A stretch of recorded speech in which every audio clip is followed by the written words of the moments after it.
안녕하세요. 서바이벌 SF 키트의 공상주의자. 토끼 한 마리입니다. 반갑습니다. 네, 저희 오늘은 라이브는 지금 일요일 날 하고 있고요. 네, 그래서 사실 일요일 점심쯤에 저희가 항상 업로드를 했어요. 팟빵이나 네, 이런 곳에는. 유튜브 같은 데. 네. 그런데 저희가 오늘은 아마 저녁에 업로드를 할 예정이고요. 오늘도 이제 단신을 다뤄보도록 하겠습니다. 네, 저희 단신이 매번 다루다 보니까 사실 뭐 저희 어션테일즈에도 단신 기고를 하고 있고 네, 그렇잖아요. 네. 그래서 나름대로 이게 쌓이니까 어떤 자료가 되는 것 같아가지고 음, 그래서 좀 약간 사명감을 갖고 하게 되는 것 같기도 합니다. 어쨌든 시작을 해보도록 하겠습니다. 이게 아니지. 잠시만요.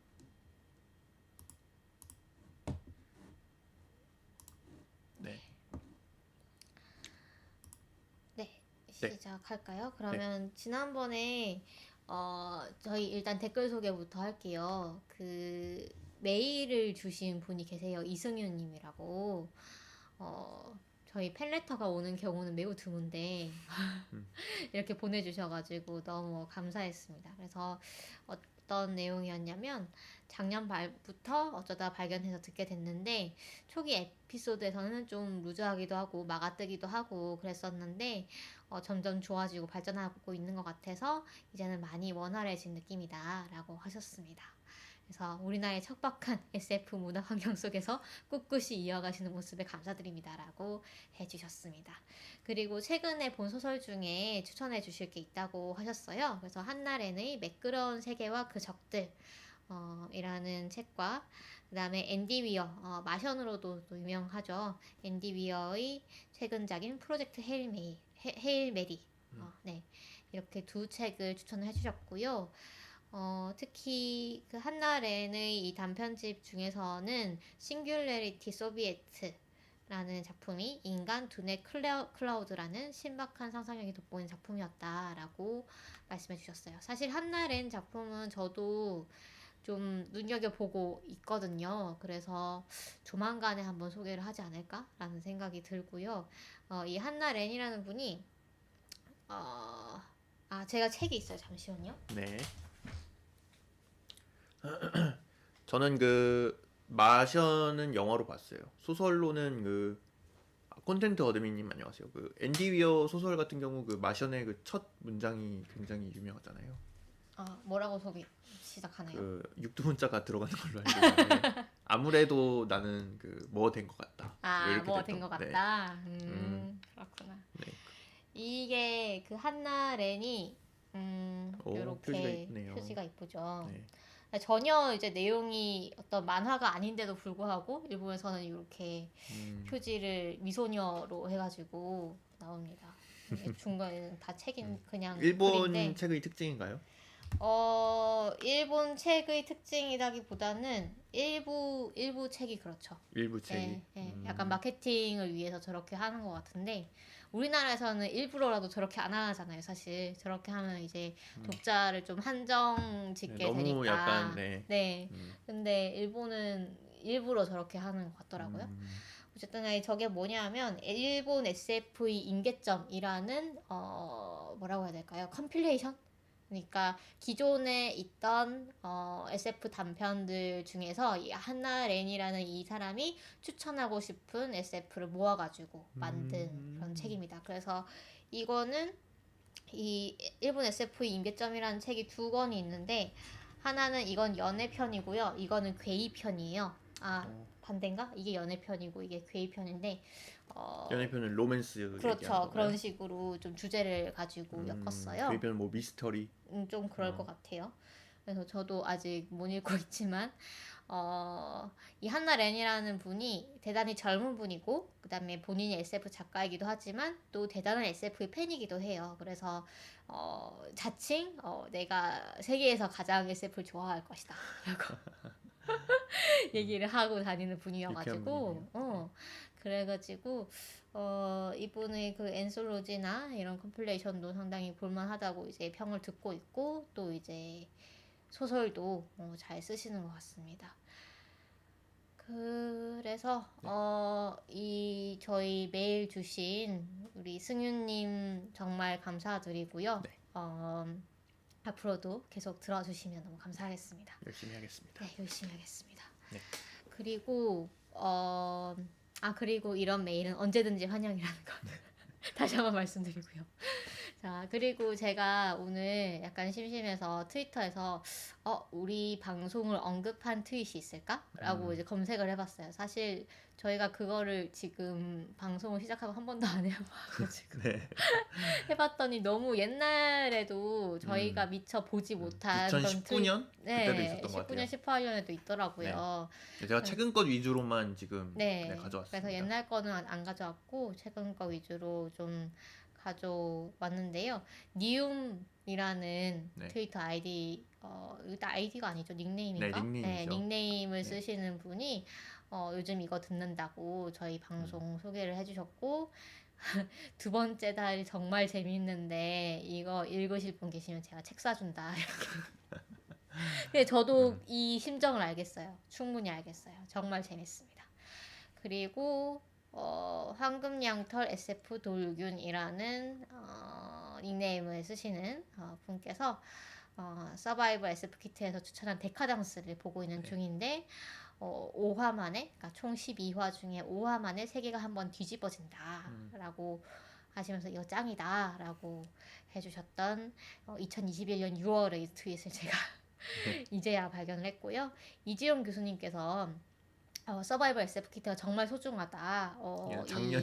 작년 1월. 네. 1년 전에 나름 최근 트윗입니다. 네, 1년 전에 트윗인데 네. 해당 시기의 문화사적 자료로서도 아주 훌륭하기 때문에 방송 자료를 다 다운받아서 계속 보관해야 한다라고 해주셨는데 너무 과찬이시고요.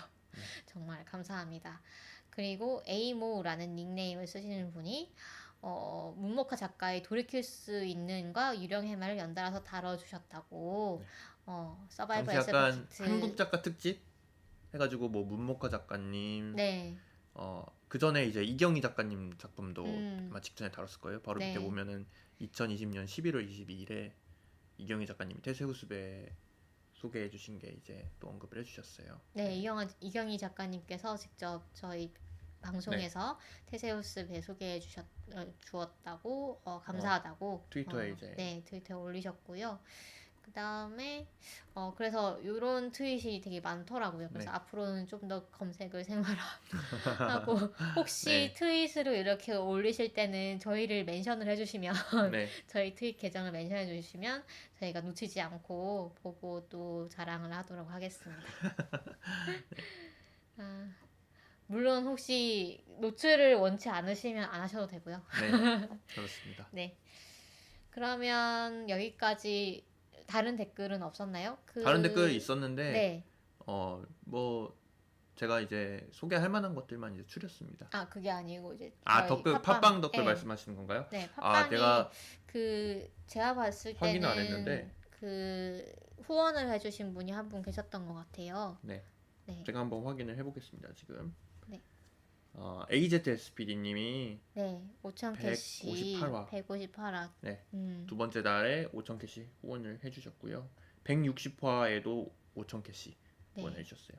네. 당시에 이제 신작 영화 특집이었네요. 신작 영화 특집 네. 스파이더 노웨이 홈과 매트릭스 4 리저렉션 5,000캐시씩 후원해 주셨고요. 그다음에 다솜799님도 162화 더 시안테일즈 다뤘던 방송과 그다음에 1월 두 번째 당시에 이경희 작가님과 심노을 작가님 북토크 소개했던 그 방송에도 1,000캐시씩 후원해 주셨습니다. 신작 영화 특집에도 1,000캐시 후원해 주셔서 총 3,000캐시 후원해 주셨습니다. 네, 너무 감사합니다.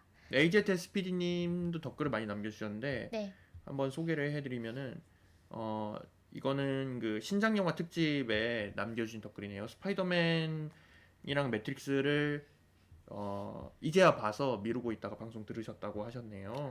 스포를 당하지 않기 네. 위해서 일부러 늦게 보셨나 보네요. 네. 스파이더맨 같은 경우에는 세 명이서 도란도란 얘기하는 장면, 아마 그 실험실에서 그 치료하기 위해서 약을 만들잖아요. 그렇죠. 그 장면 말씀하시는 것 같아요. 그 장면이 제일 좋았다고 하시네요. 음. 아, 그리고 옥상에서 학교 옥상에서 얘기하는 네. 장면도 있고 네. 그런 장면들 제일 좋아하셨다고 하신 것 같네요. 네. 그리고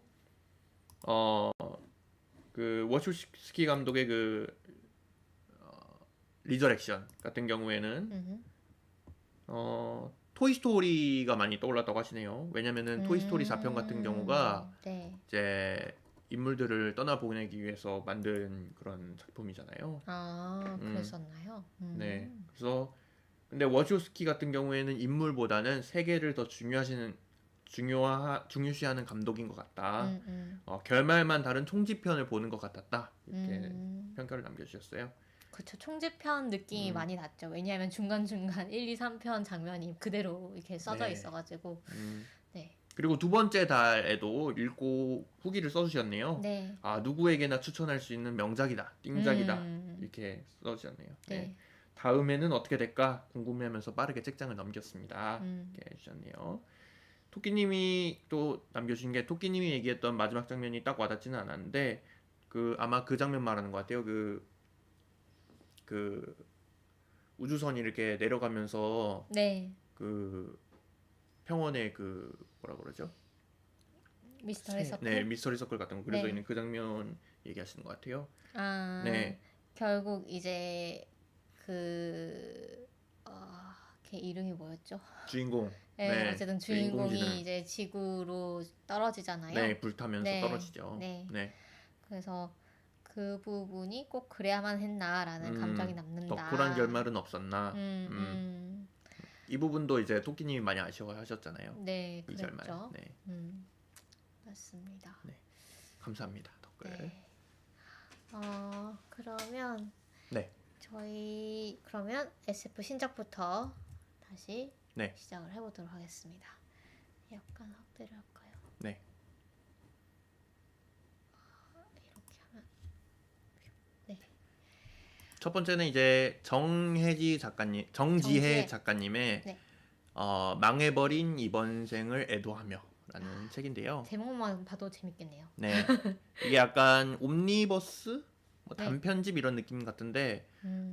냉동 인간을 소재로 한 오. 그 이야기들을 모은 책입니다. 네. 예를 들어서 미래의 아내를 만나기 위해 뭐 가져가시죠. 냉동 인간이 되는 그런 이야기도 있고요. 음. 그 다음에 쌍둥이를 임신했는데 뭐 사정이 있어가지고 쌍둥이들과 더 오래 있고 싶어서 냉동하는 것을 선택했다. 뭐 이런 이야기도 있고, 네. 그 다음에 자신이 좋아했던 여자를 이용을 했는데 그 여자가 아이를 가져서 도피처로 냉동을 선택하는 뭐 이런 이야기도 있고, 약간 좀 그렇게 즐거운 이야기는 아닌 것 같아요. 네, 약간 냉동이라는 것이 좀 악용이 돼야 된다고 할까? 뭐라고 할까요? 그러니까 타임리프를 하는 수단으로 냉동을 선택을 하는 거네요. 미래로 그렇죠. 가기 위해서. 현재가 음. 말 그대로 망해버려서. 네. 네. 약간 삼체에서도 이런 내용 나오잖아요. 네, 냉동을 해가지고 네. 미래로 건너뛰는 게 나오는데 그런 게 주인공이 조금 그렇게 하죠. 네. 네. 그리고 그 다음은 우리가 다시 만날 세계 황모가 작가님의 책입니다. 네. 문학과 지성사에서 나왔고요. 요거는 백말띠 여자라고 하면 남아 선호 사상 때 이제 네. 여아를 많이 낙태를 해가지고 네. 남녀 성비가 이제 많이 망가졌던 그런 때가 이제 백말띠인데 당시를 약간 소재로 해가지고 쓴 90년생 여성이 갑자기 이제 사라지는 그런 이야기입니다. 네, 여성이 갑자기 사라지는 그런 이야기를 담았고요. 이것도 굉장히 재밌어 보입니다. 네. 그러니까 사실 남아 선호 사상으로 인해서 여아를 선별 낙태를 했던 건 네, 꼭 이때가 아니더라도 이제 네, 예전부터 계속 있어왔던 일인데 이때 이제 백말띠 여자가 드세다라고 해서 특히 심했던 해였던 것 같아요. 그렇죠. 그래서 황모아 작가님의 첫 장편 소설이고요. 네. 그 다음에 되게 기대가 됩니다. 네. 제가 작가의 말을 황모가 작가님 페이스북에 쓰신 거를 읽었는데 상당히 어떤 이런 여성 인권과 그 관련해서 활동을 해준 사람들에게 본인이 빚을 많이 갖고 있는 것 같다고 하시면서 그런 걸 좀 갖고 있는 것 같다. 네, 갖고 있는 것 같다고 하시면서 그런 부분들을 생각하면서 쓰셨다라는 얘기를 하셨어요. 그래서 이 황모가 작가님 본인도 어떤 많은 차별을 겪고 사셨고 그런 부분들도 좀 그런 경험들도 많이 녹아 있을 것 같습니다. 그래서 소재나 이야기 네. 같은 것들이 굉장히 황모가 작가님이 잘 쓰실 것 같은 그런 저도 이전에 저희 황모가 작가님이 쓰셨던 단편 읽었을 때 생각해 보면은 네. 근데 또 작가님 밤의 얼굴들이랑은 또 결이 다를 거라 그래요? 라고 하셨어요. 그래서 저도 얼른 읽어보고 싶습니다. 네. 네. 그다음은 펄프 픽션이라는 단편집입니다. 오호. 보면은 뭐 홍지윤 작가님, 이경희 작가님, 조혜연 작가님, 류연웅 작가님, 최영희 작가님 이렇게 5분이 쓰셨는데 펄프 픽션이라고 하면은 그 영화 이름이죠 원래는. 그렇죠. 네. 펄프 매거진이라고 하는 단어가 있대요. 네, 이게 아주 싸게 팔리고, 그래서 뭐 몇십 센트짜리고, 이제 보고 그냥 버리는 식의 그런 좀 싸구려 이야기들을 네. 일컫는 단어라고 저는 알고 있어요. 네, 그 단어를 이제 소재로 해가지고 소재라기보다는 그 단어를 차용해가지고 만든 조어가 이제 펄프 픽션이고 영화 제목인데 요거를 또 같은 제목으로 해가지고 한국에서 대한민국식 펄프 픽션을 정립해 보겠다라는 약간 좀 뭐라 그러죠? 야망 있는 그런 그 기획으로 만들어진 엔솔로지입니다. 그 이야기가 다 재밌어요. 보면은 햄버거와 얽힌 학원 괴담, 뭐 한국에서 노동을 하는 뱀파이어, 조직, 그다음에 오컬트적인 기이한 능력을 쓰는 지하철 노인들, 네. 뭐 이런 약간 B급 영화적인 소재를 가지고 쓰신 소설입니다. 이것도 보시면은 그 굉장히 재밌을 것 같아요.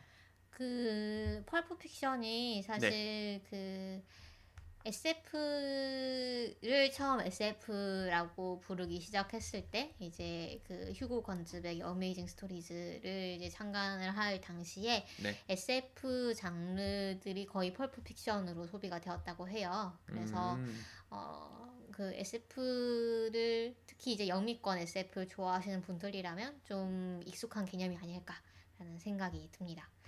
그리고 고블은 저희가 예전에도 그 소개를 드렸던 출판사인데 이게 들력인가? 거기서 나온 거였던 것 같은데 맞아요. 네. 들력 출판사에서 만든 장르 소설 그 레이블입니다. 네. 그리고 다음은 마리 파블렌코의 사마아라는 작품인데요. 네. 마리 파블렌코의 작품을 저희가 최근에 또 다시해서 한번 소개했던 적이 있는 것 같아요. 이름이 익숙하거든요. 그래요? 네. 어떤 작품이었죠? 근데 그게 정확하게 기억이 안 나요. 그것도 뭐 약간 청소년 소설 이런 거였던 것 같은데. 찾아보겠습니다. 네. 이제 마리 파블렌코 작가의 소설인데 디스토피아 소설입니다. 생명이 거의 다 사라져가지고 모래가 모든 것을 집어삼켰다고 나와요. 그래서 소수 인간만이 부족을 이뤄서 살아가고 있는데 이게 아무래도 디스토피아적인 그런 세상이다 보니까 가부장제가 이제 사회에 만연해 있는 거예요. 그래서 생존과 힘만을 좀 중요시하는 그런 사회가 되어 있는데 여기서 어떤 두 여성이 또 12살 사마 주인공 이름인데 12살이고 그 다음에 또 할머니 한 분이 이제 다른 한 주인공이 랑시엔이라는 이름의 할머니인데 이 두 여성이 이 부족의 운명을 약간 좌지우지하는 그런 용의 소설입니다. 네. 그리고 마리 파블렌코의 책은 이게 첫 번째 책이네요. 그래요? 네, 우리나라에 소개된 거는 그래서 좀 다른 거랑 제가 헷갈리신 이름을 것 어디서 같은데요. 본 것 같은데 네. 제가 뭐 착각을 한 것 같습니다. 네. 그래서 요거는 약간 그 환경 문제하고도 뭐 관련이 있다고 이 책이 관련이 있다고 해가지고 뭐 10대에 에게 추천할 만한 어떤 기후와 관련된 소설이라고 음흠. 출판사에 나와 있더라고요. 네. 네.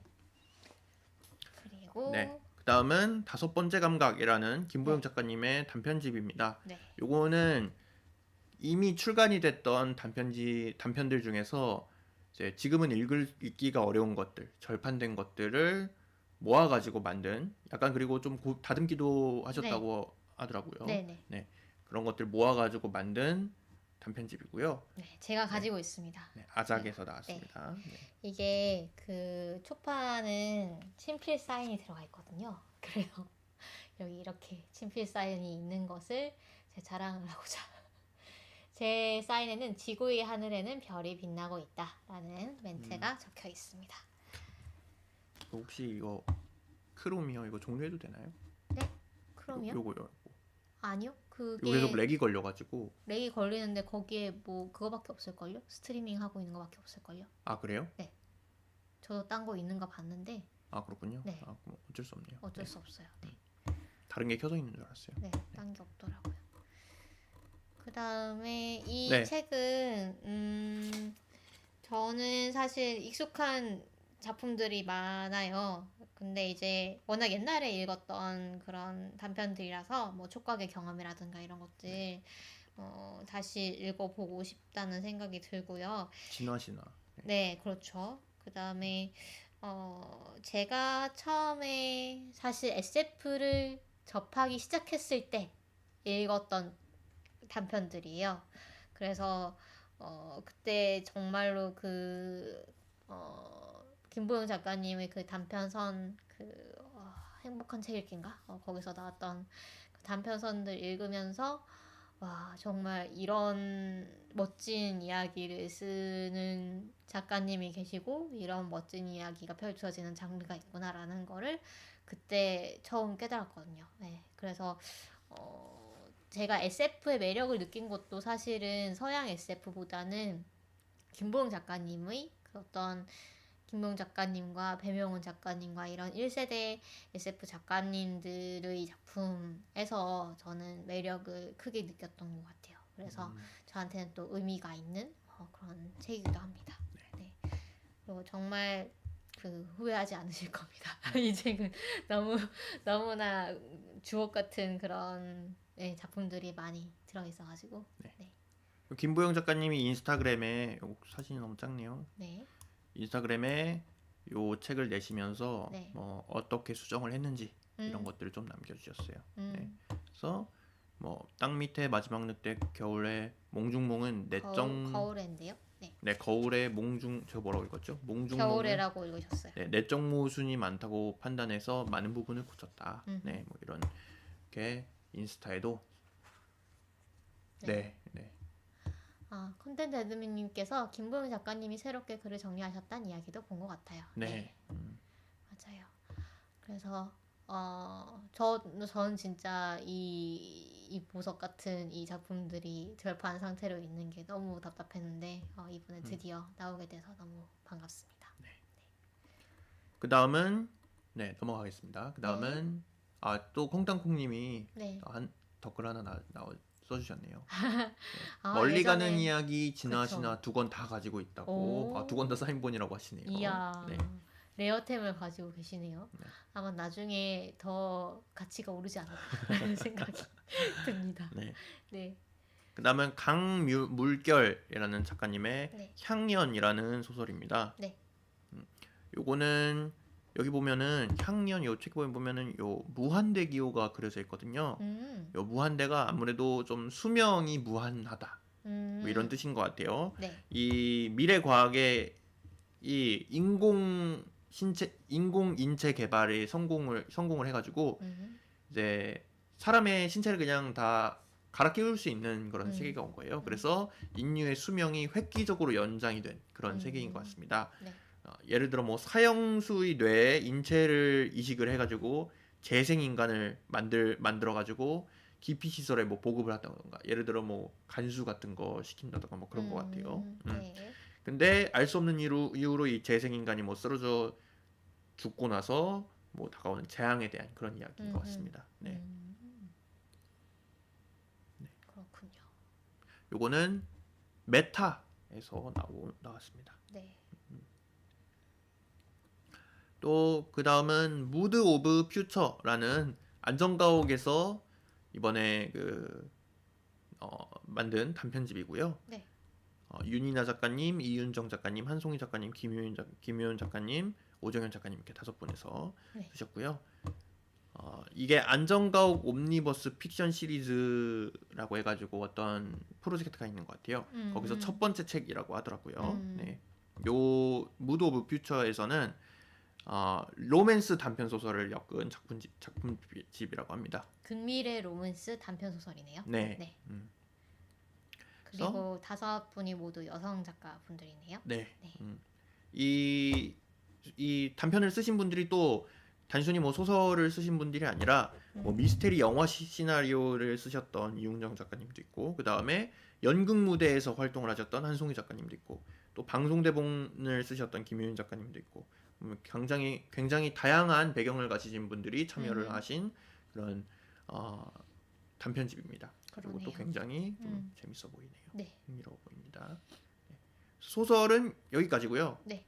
드라마 시리즈를 2개 정도 가져왔습니다. 소개를 네. 해드릴게요. 불가살이라는 드라마가 이건 근데 SF라고 보기엔 좀 애매한 감이 있을 수도 있을 것 같아요. 판타지에 좀 더 가깝긴 하고요.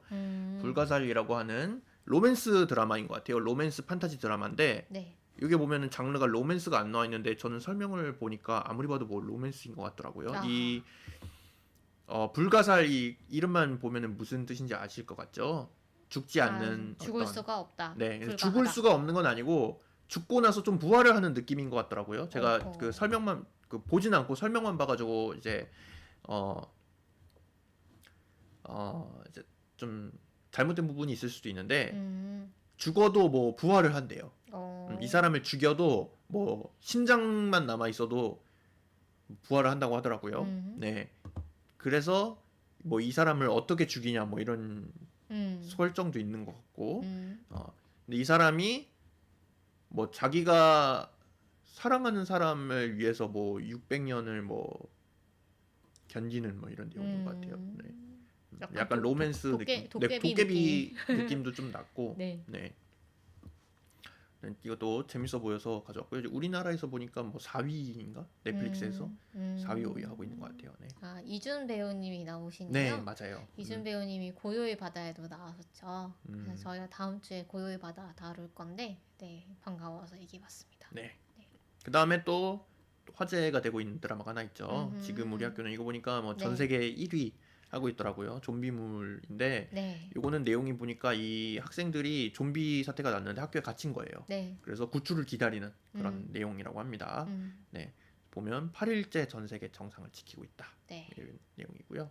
요거는 뭐 많이 보셨을 것 같아요. 이 보시는 분들도. 그러게요. 네. 공상님은 보셨나요? 전 아직 안 봤습니다. 저도 네. 아직 안 봤습니다. 네. 저 사실 약간 이제 좀비물은 조금 너무 많이 봤다라는 생각이 들어가지고 약간 좀비물은 이제 패턴이 좀 뻔하잖아요. 네, 그래서 그렇죠. 전 킹덤을 되게 재밌게 봤고 킹덤 이후에는 이제 좀 좀비물 좀 안 봐도 되지 않나라는 생각이 들어가지고 안 보고 있는데 뭐 워낙에 정말 되게 인기가 있네요. 사실 우리나라가 좀비물을 잘 찍는 것 같아요. 보면은 그래요? 일단 좀비들의 연기력이 너무 뛰어나다고 저는 생각합니다. 진짜 어떻게 그렇게 다들 연기를 하시는지 부산행 때도 너무 괜찮았고 그 다음에 킹덤도 그랬고 지금 우리 학교는도 되게 굉장해 보이던데 네. 신기합니다. 네, 요거는 웹툰 기반으로 만든 음. 드라마라고 합니다. 근데 이거 약간 그 SF를 소개하는 방송이라서 얘기를 한다면 네. 이게 그 좀비 바이러스예요. 좀비 네. 이걸 퍼뜨리는 게 바이러스인데 그 바이러스를 테스토스테론을 강화하는 방식의 그런 바이러스래요. 그래서 설정이요? 네, 설정이 그래서 왜냐면 테스토스테론이 이제 남성 호르몬인데 네, 공격성에 공격성을 관여하는 관여한다. 그래서 이 그 등장인물 중에 한 그 선생님이 자기 아들이 학교 폭력을 당하는데 자꾸 당하기만 하는 게 너무 답답해서 그 아들한테 이제 공격성을 키우기 위해서 이 바이러스를 만들었는데 그게 잘못된 거죠. 뭐 그렇다는 얘기를 들었는데 어쨌든 이게 이 부분이 조금 허술하게 묘사가 돼 있는 것 같아가지고 그래서 뭐 약간 이야기가 있는 거를 저는 한번 봤습니다. 네. 재밌네요. 어쨌든 네. 네. 그다음은 게임도 몇 개 있어서 가져왔습니다. 다잉 라이트가 이제 그저께 저희 방송 시간 기준으로 그저께 이제 발매가 됐어요. 네. 게임을 하는 걸 좀 봤는데 근데 평가가 그렇게 좀 좋지는 않더라고요. 평가가 이 게임이 뭐 제가 많이 얘기해서 아실 분들은 다 아시겠지만 좀비가 나오는 게임이고 파쿠르 액션하는 게임이다. 그래서 건물 사이 여기 보면은 이게 이제 건물인데 이 사람이 이제 건물로 되어 있죠.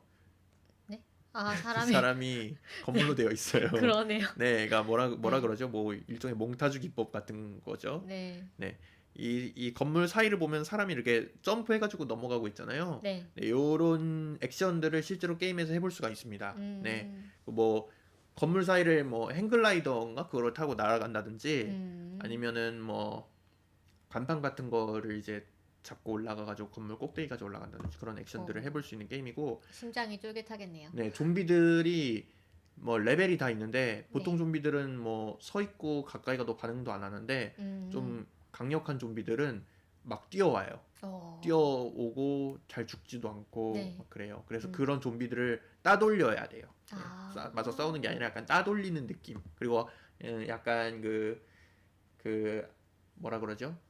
어두운 곳에서 얘네들 몰래 피해가지고 도망가는 그런 은신으로. 네, 은신하는 느낌 그런 아, 느낌의 게임입니다. 반격을 할 수는 없군요. 반격을 뭐 할 수는 있는데 보통 이제 그런 경우 손해를 많이 보는 거죠. 게임 그 플레이상. 네. 예전에 저 너무 옛날 게임이지만 네. 화이트데이를 해보면 화이트데이에서 보면 이제 제일 무서운 게 사실 귀신이 수위 아저씨? 아니고 수위 아저씨거든요. 근데 수위 아저씨는 절대 제가 때려 잡을 수가 없어요. 그래서 도망치기만 해야 되거든요. 그때 너무 무섭고 정말 쫄렸던 기억이 나네요. 네. 그리고 이 다잉 라이트 하면은 또 좀 유명한 게 그 밤에 좀비들이 강화돼요. 네.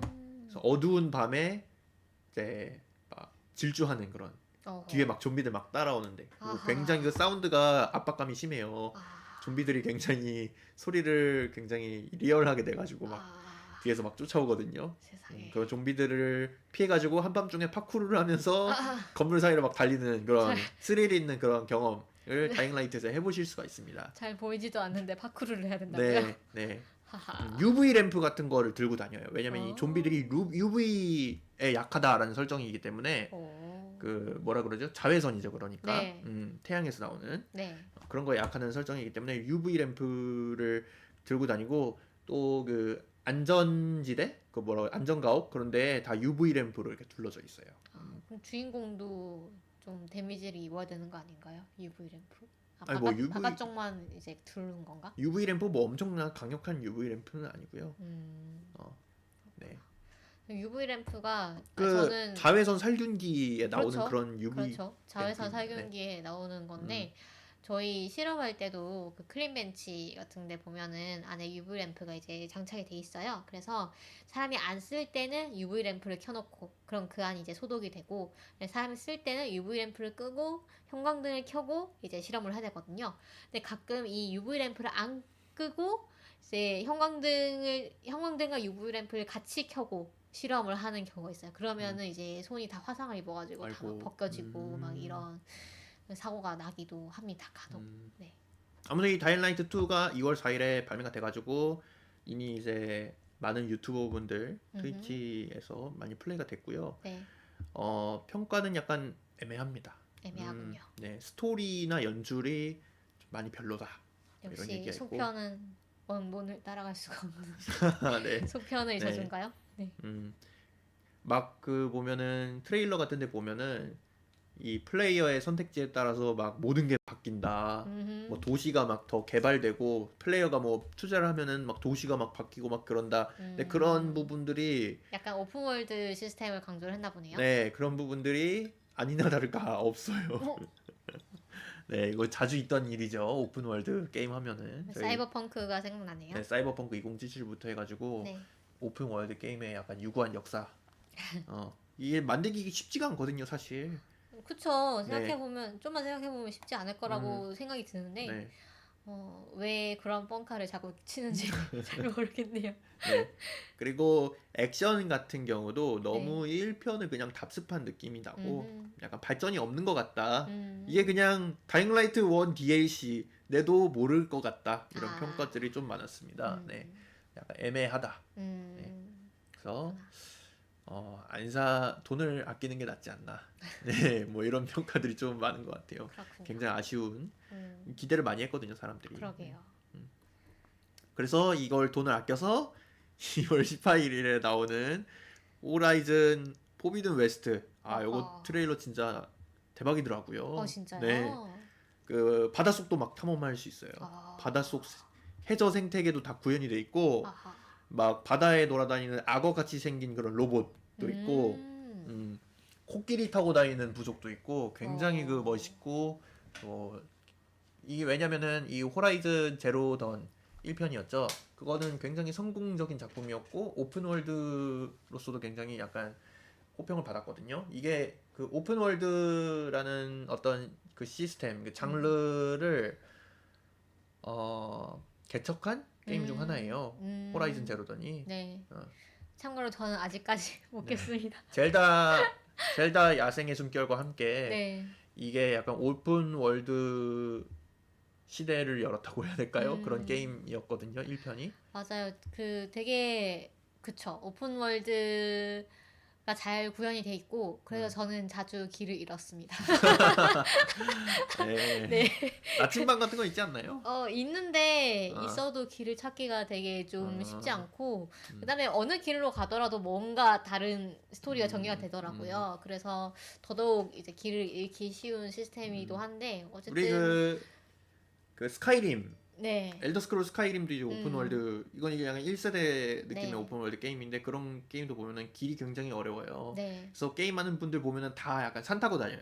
절벽으로 막 아, 다 그냥 어, 비벼가지고 이렇게 절벽 이렇게 아, 있는데 몸을 이제 절벽 벽 쪽으로 막 비비면은 얘가 그 어떻게든, 사냥 있죠. 그 산 타는 사냥 있잖아요. 그 네. 사냥들 보면은 절벽에 조금 더 돌에 경사진 곳에 네 이렇게 서 이렇게 서 있는, 있잖아요. 그것처럼 네. 이제 열심히 비벼가지고 내려가는 거예요. 그런 식으로 많이 아, 다니거든요. 아, 그렇게 다니는 분들이 많았죠. 네. 콩땅콩님이 1편을 너무 재밌게 해서 2편도 기대 중입니다. 음, 조이드 감성을 자극하는 기계 생물이 너무 매력적이죠. 네, 라고 해주셨습니다. 네. 조이드도 참 추억의 그 애니메이션 얘기하시는 거겠죠? 조이드라는 애니메이션이 있었는데 예전에. 음, 네. 어쨌든, 그건가요? 그 막 애니메이션 그 기계로 된 동물 것들 안에 사람 타가지고 막 네, 요런, 네. 맞아요. 저 이거 본 적 네네. 있어요. 이거 그 완구도 굉장히 많이 그렇죠. 완구도 많이 네, 나오는. 나왔었는데. 네. 그 호라이즌 제로다는 정말로 네 추천하고 싶은 그런 작품이었고 저도 아직 안 해봤어요. 네. 그리고 네 차기작도 기대가 되고 음, 이거 그 수중 내용이 나온다고 하니까 그 음, 서브노티카라는 네, 게임도 생각이 나기도 하네요. 얼마 전에 서브노티카. 제가 지인이 하는 걸 봤는데 되게 재밌어 보이더라고요. 음, 이것도 네.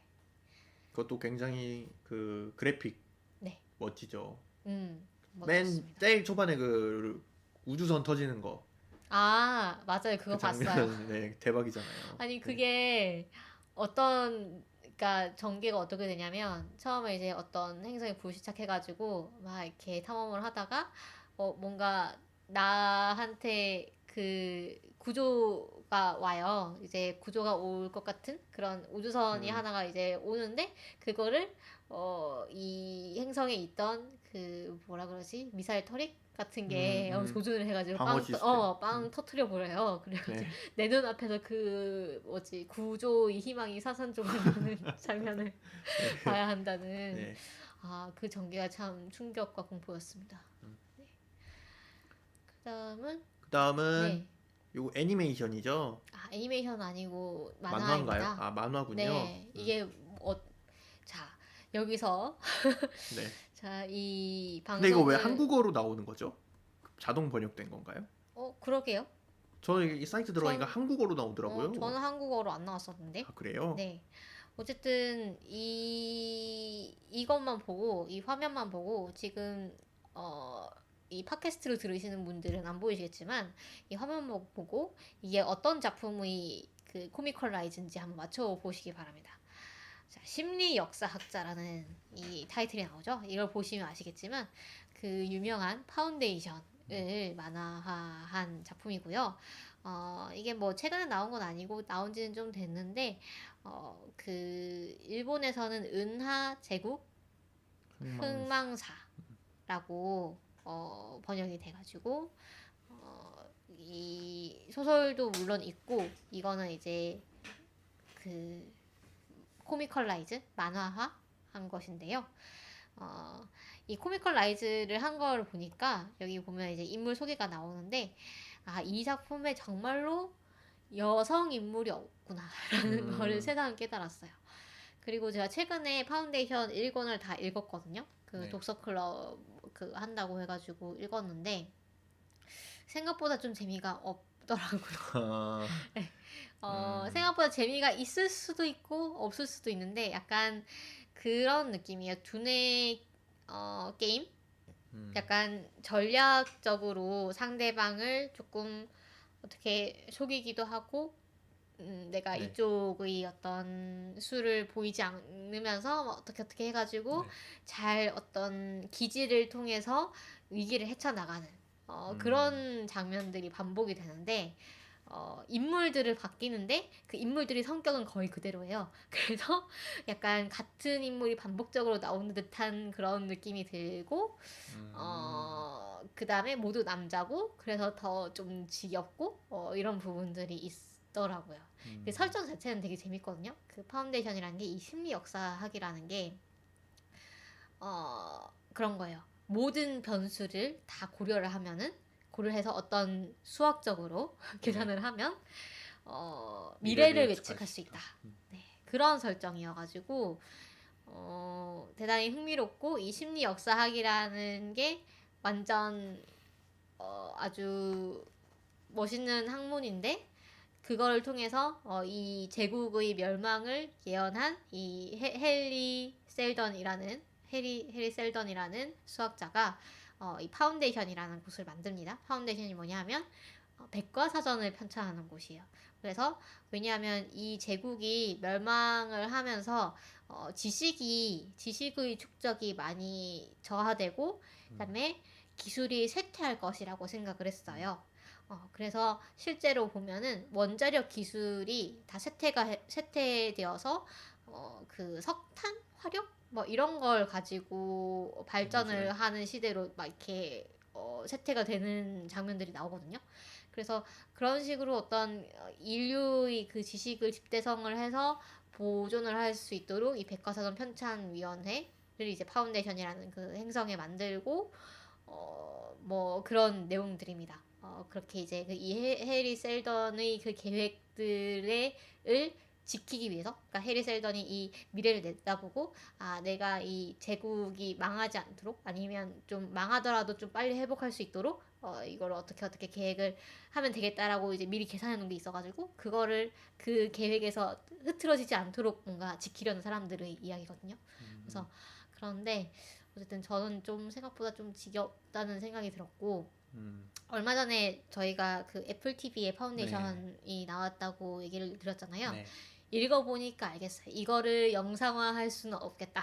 그대로 영상화할 수는 없겠다. 각색이 많이 들어간 이유가 있다. 그런 생각을 했고요. 그 다음에 이 파운데이션 쓴 분이 이제 아이작 아시모프잖아요. 네. 아이작 아시모프가 결혼을 하고 난 뒤에는 여성 캐릭터를 좀 넣기 시작했다고 합니다. 네, 그래서 자기가 몰라가지고 이 여성에 대해서 잘 못 썼다 뭐 이런 식으로 얘기를 하면서 나중에는 많이 썼다고 하네요. 네. 어쨌든 뭐 그냥 이거는 제가 이 만화판을 발견하고 좀 재밌어가지고 그냥 네. 가져왔습니다. 네. 네, SF 관련 뉴스 말씀해 주시죠. 네. 안전가옥에서 요 기사를 스크린샷 해가지고 트위터에 올려주셔서 제가 같이 한번 소개를 하려고 합니다. 음흠. 그날 그곳에서라는 이경희 작가님의 타임리프 SF가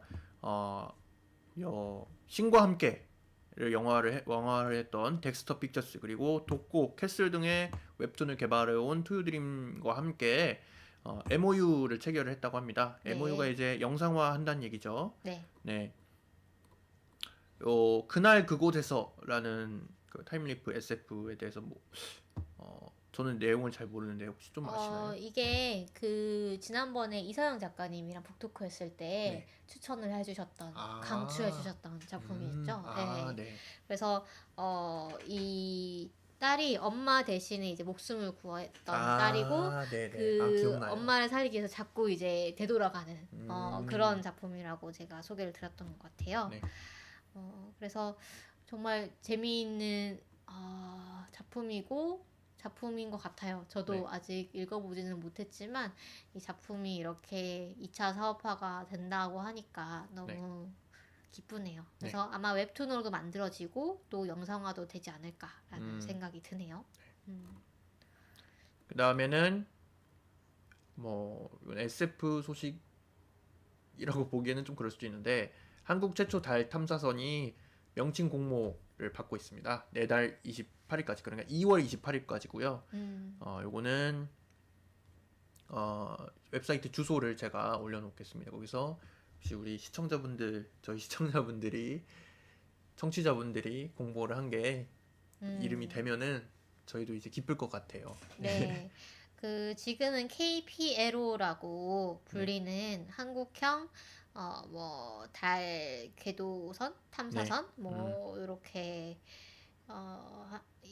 부르고 있는데 그 1년 동안 달 궤도를 돌면서 달 표면의 어떤 원소 구성이라던가 이런 것들을 탐사를 할 예정이라고 해요. 그다음에 또 제가 듣기로는 또 극지방을 많이 연구를 할 예정이다. 이런 얘기도 들었고요.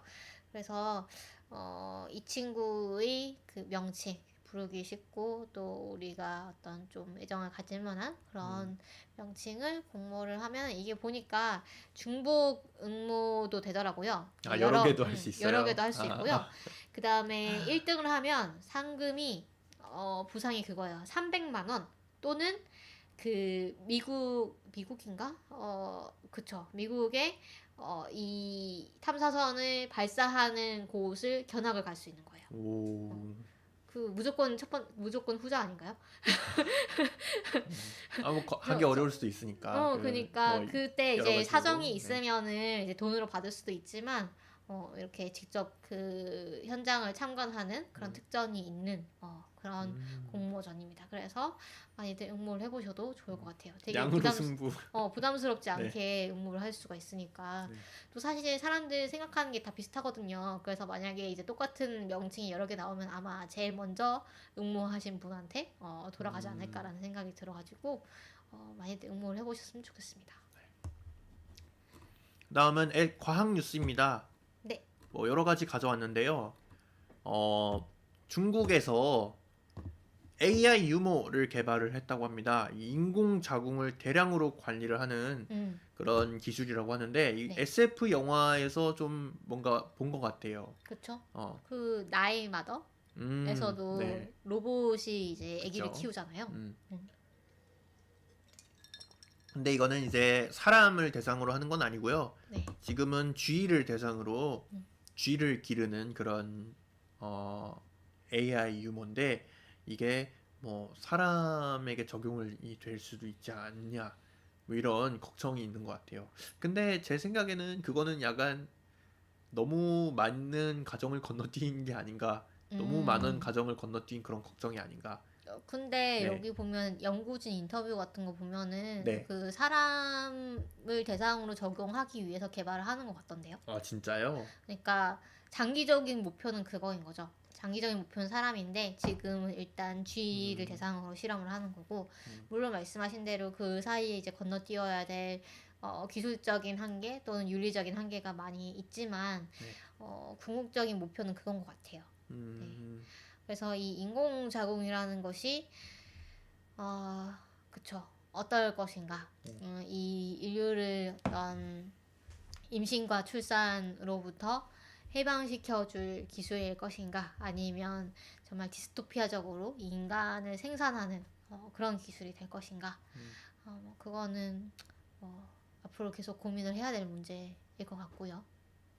인공자궁이 뭐 아직까지 그 기술 개발되어 있진 않죠. 예전에 무슨 염소였나 양이었나를 바깥에서 네. 그 자궁 바깥에서 얘를 유지시키는 기술에 대해서 저희가 또 소개를 한 적이 있었던 것 같아요. 그러니까 뭐 그 경우는 이 배아 상태가 아니고 예를 들면 우리나라도 이제 미숙아가 태어나면 인큐베이터에서 키우잖아요. 네. 그런 것처럼 그 인큐베이터보다도 훨씬 조금 빠른 시점에 얘가 태어났을 때 얘를 살릴 수 있는 그런 시스템이었던 것 같은데, 그러니까 이 끝단, 그러니까 백엔드 여기 이제 출산과 가까운 쪽에서부터의 기술도 지금 개발이 되고 있는 것 같고, 이 배아 수정란 상태에서 발달하는 과정을 이제 보살피는 것도 지금 개발이 되고 있는 것 같습니다. 네. 이 알란 플레이크라는 분이 태아 외과인데 이 인공자궁을 연구를 하시는 분인가 봐요. 이분이 보니까 이런 의료 기계가 뭐 개발이 될 수는 있겠지만 합병증의 위험이 굉장히 높고, 그다음에 생명 연장도도 굉장히 그 어려울 것이다. 위험이 굉장히 있을 것이다. 그래서 위험이 없는 인공자궁은 지금은 불가능하다. 환상에 가깝다. 뭐 이렇게 말씀하신 것 같아요. 여러 가지 네. 있겠죠. 근데 제 생각에는 뭐 이 쥐를 대상으로 한다던가 아니면은 동물 같은 경우에는 뭐 활용도가 좀 있을 수도 있을 것 같은 생각이 좀 드는데요. 가축 같은 경우에 네. 그럴 수 있죠. 콩땅콩님이 착실히 디스토피아 세계관으로 한 발짝씩 다가가는 듯한 영화의 도입부가 떠오르네요. 네. 라고 하셨습니다. 그 약간 영화 초반에 막 이렇게 네. 그 뭐라 그러죠? 몽타주로 이제 네. 기사들 뭐 뉴스들 막 이렇게 나오면서 아니면 그 뭐 줄글로 이렇게 올라가는 그런 거 있잖아요. 그렇죠. 거기서 네. 땡땡년도 뭐 개발 뭐 개발 네. 네, 이런 느낌. 네. 어떻게 될까요? 네.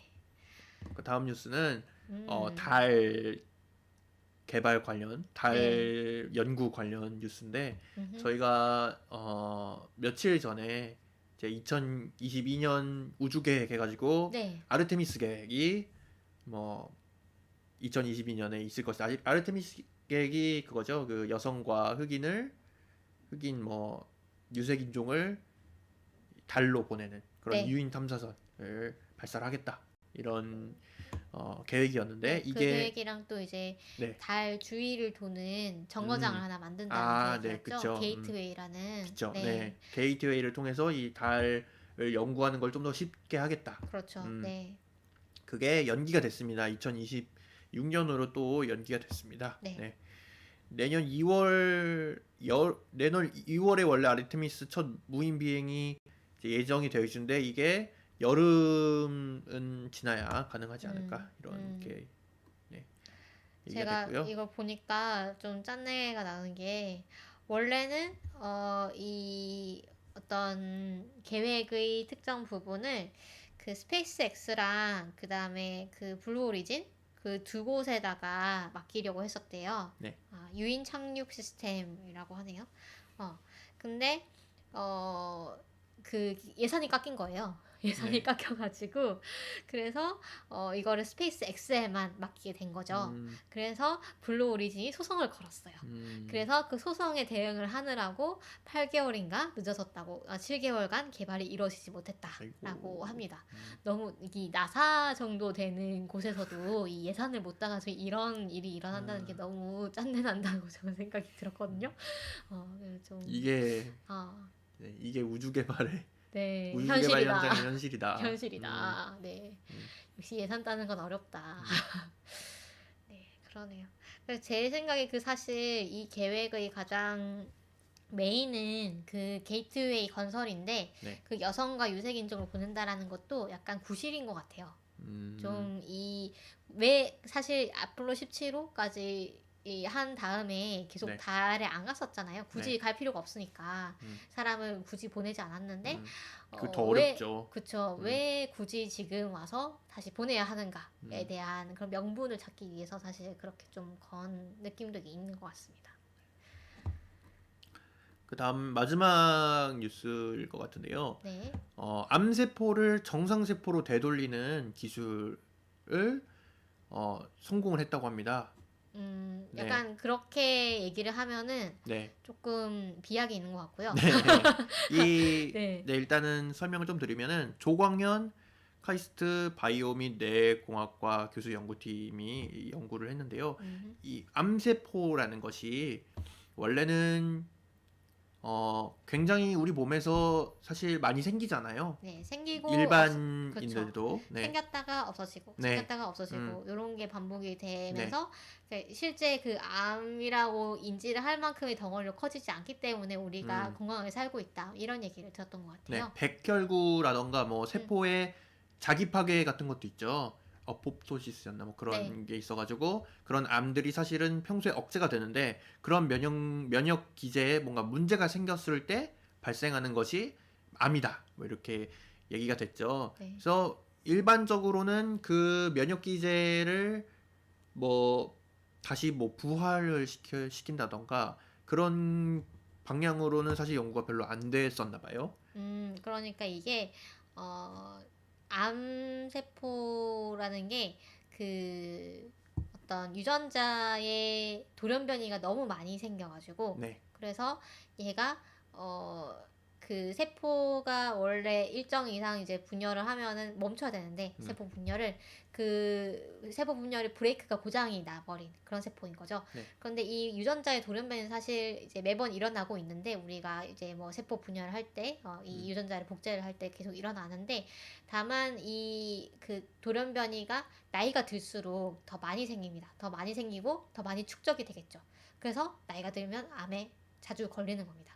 그래서 이 부분을 이 연구팀은 이 유전자 변이 축적이 얼마 정도 임계 현상이 일어나면, 그러니까 임계점 위로 일어나면은 이제 암으로 바뀌는데, 그러면 이제 그동안은 이 암을 외과적으로 치료를 했거든요. 암세포를 잘라서 한 번 암으로 되면은 얘는 다시 돌아갈 수 없다. 임계점을 넘어서면 라는 판단하에 암세포를 외과적인 수술로 없애고 방사선 치료로 얘네들을 죽이고 이런 식으로 이제 치료를 했었는데 얘를 다시 임계점 아래로 내려보내는 그런 내려보낼 수 거였다는 있다. 거죠? 그렇게 할 수 있으면은 우리가 정말 당뇨나 고혈압처럼 만성 질환으로 관리를 할 수 있겠다라는 그런 생각을 10년 전부터 하고 이제 연구를 하셨던 거고요.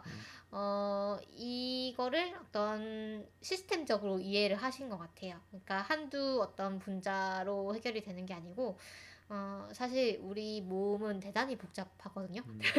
저도 공부를 해보니까 예를 들면 알츠하이머 이 치매 같은 경우도 우리가 아직 무엇이 원인인지 제대로 밝혀내지 못하고 있는 이유가 여기에 이 단순한 이 어떤 특정 질병 증상 하나에 관여하는 분자가 너무나 많고 이 분자가 뭐 예전에도 제가 말씀을 한번 드렸지만 A 분자가 B 분자를 조절하고 B 분자가 C 분자를 조절하는데 D 분자가 또 A 분자를 조절하고 D 분자가 C 분자를 또 조절하고 이런 식으로 돼가지고 아주 복잡하게 얽혀 있어서 하나를 건드린다고 해서 이게 뭔가 치료가 된다거나 아니면 부작용이 막 생긴다거나 이런 부분들이 어려웠는데요.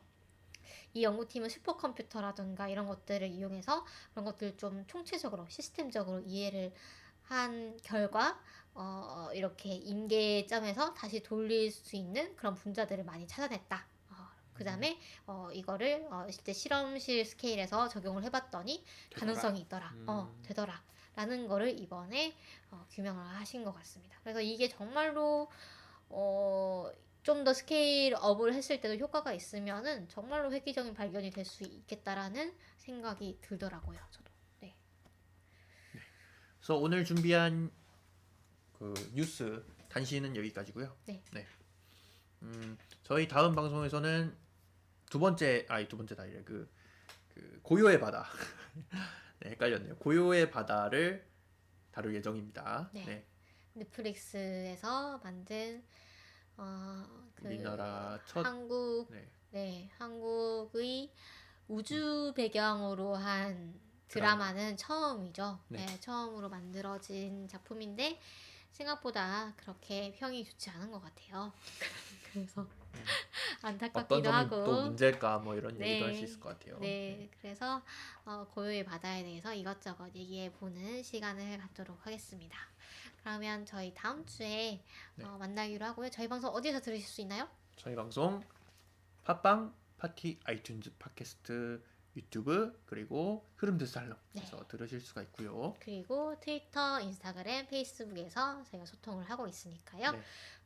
어느 쪽이로든 저 뭐 하트 하나 눌러주시는 것만 해도 저희는 매우 감사하게 여기고 있으니까요. 많은 반응해 주시면 너무 감사하겠습니다. 그럼 여러분 다음 주에 만나요. 네, 저희